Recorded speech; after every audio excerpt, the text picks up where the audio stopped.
We're really here to talk about the next level of financial planning and ensure that you all at least know the right questions to ask to ensure that you are surrounded by the right partner or the right team to get you all to that next level. You think about financial systems, they are set up for one primary income earner. So women often don't understand how valuable their voice is in the home and in the financial situations in their financial picture. The second is over-delegating. So oftentimes we will assume that those around us are making the really important strategic decisions when often they are just executing and checking boxes along the way with no real strategy behind it. And the third, of course, is just not having the time or the capacity to really go in and manage it. I would add two things there. We oftentimes see women taking back seats to financial conversations. Yes. One specifically around lack of confidence in their own financial knowledge.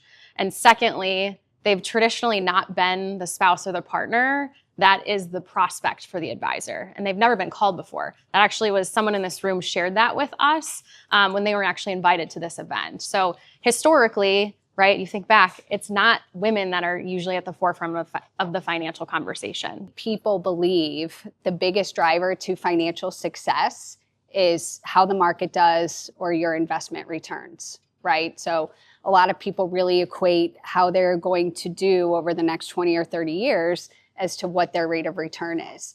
When in reality, financial success is far more impacted by 3 or 4 smaller, more strategic decisions along the way, not the least of which is having a financial plan. There's 5 levers that we can really pull that are gonna be more than what the market does this year, that have nothing to do with market performance. So the first one is career and income strategy. So if you think about it, income is our engine for any financial goals, for any savings goals, anything that we wanna do.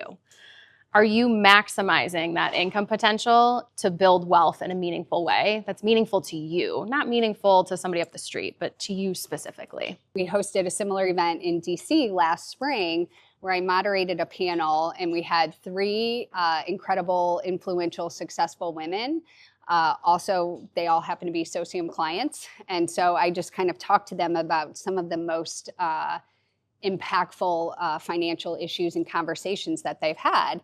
And Maria Cardona, she's an incredible Latina political strategist. She's a commentator for CNN and just a very vibrant, incredible woman. And she shared, just kind of opened the conversation with, well, the best financial advice I've ever received came from a 50-something-year-old white man, and I think a collective hush fell over the entire room because that's not what anyone expected her to share. But she was just up and coming in her career, and she was evaluating a new job opportunity. And she went to this man who was a colleague of hers and a bit of a mentor, and she's telling him all about this opportunity. And she said, "It's wonderful, right?" He said, "Yes. Ask them for $50,000 more." And she said, "What?" He said, "Ask them for $50,000 more. What's the worst that can happen? Number one, Maria, you're worth it. Secondly, they might say no, and then you just accept the original job offer that they gave to you." Begrudgingly, she followed his advice, asked for $50,000 more. Without hesitation, they said, "Okay." And we all said, "You should have asked for 100,000. Second lever we can pull, family CFO decisions. So this is where money meets real life, right? So kids, aging parents, trade-offs that we might take, timing. Those are all things that we think about when we are our family CFOs. I think it's important to reflect and think about your current relationship. If you do have an advisor or a team that you work with, are they helping you balance those priorities, or are they really just managing accounts for you? We are the true sandwich generation. Like many of you, I've lived this firsthand. I'm an only child. And 8 years ago, about 2 months after my dad retired, my mom passed away in her sleep, just did not wake up one morning. And so we're so fortunate to still have my dad with us. He's healthy and great. But over the last couple of years, he's also had 2 knee replacements. And so I found myself living, going to work, having my own career, and then I would run my boys to all of their sporting events in the evening. When they went to bed, I would go to his house and sleep for a couple of weeks just to be there in case he needed something overnight. But I really felt this pull of, gosh, this is what my clients are going through, right? We carry the guilt of not being there for the field trip, not being there for the doctor appointment, and now we have to take care of our parents as well. The good part of this situation is that A, I'm happy to do it, and B, my dad being the father of a financial advisor, all of the financial aspects of his future are really well tied up. All right, next one is tax strategy. My favorite, to be honest. When was the last time an accountant proactively saved you on taxes, though? When you think about taxes, it's not just an April event. It's very strategic. Like, there are ways that you can really design it to ensure that you're not missing out on opportunities. I'll give a quick client story. A client called me last week. Her accountant, originally, they had met towards the end of last year to kind of review what potential taxes would look like. Told her that she'd probably receive a refund this year. Ended up getting a call very close to tax filing time. She owes way more money than he had anticipated. And his only piece of advice for them was that to reduce future taxable income is that they should purchase real estate. This is a family with 2 kids under 5. They have 0 time, 0 desire to do any of that right now, and that was the only piece of advice this accountant could provide her. So when we think about the work that we do, is a comprehensive financial planner is going to be looking at everything. They're not just going to be looking at the symptom and giving you medication for that specific symptom.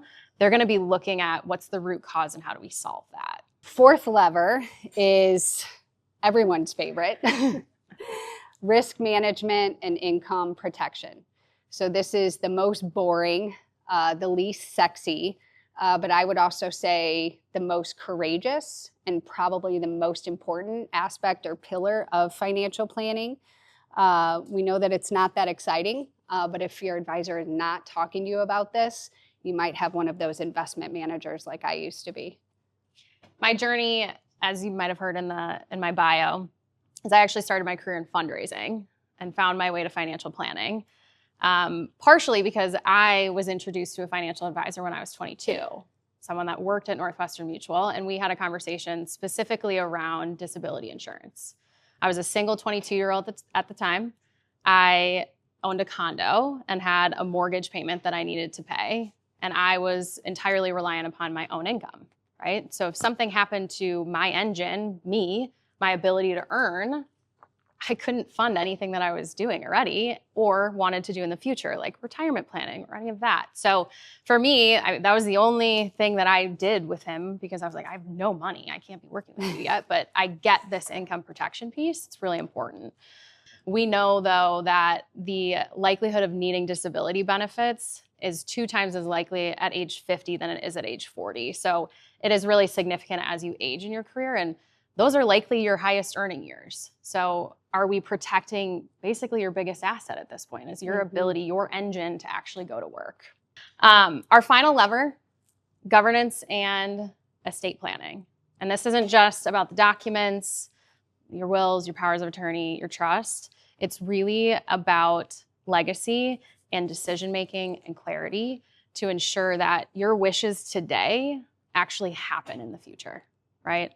We know what we want probably from a legacy planning perspective, or if you don't, you may have started to think about it, but making sure that in today, it's getting to us in 30 to 50 years of how we actually want to execute that.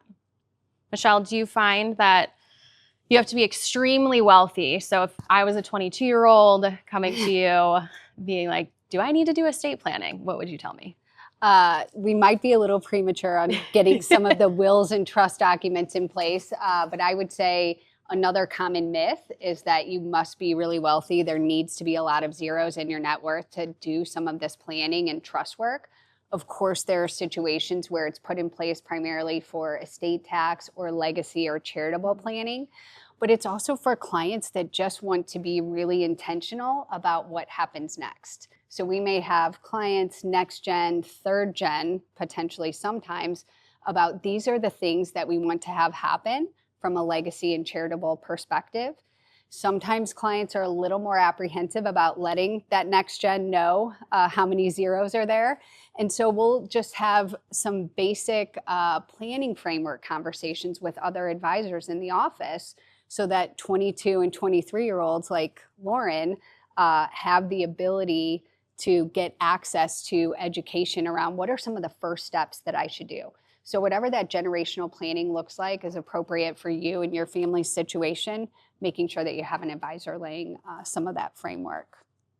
Ultimately, I think what is most important is that when you're meeting with your advisor, you're looking across the table, that it does feel like a true partner, someone who is along for the ride with you.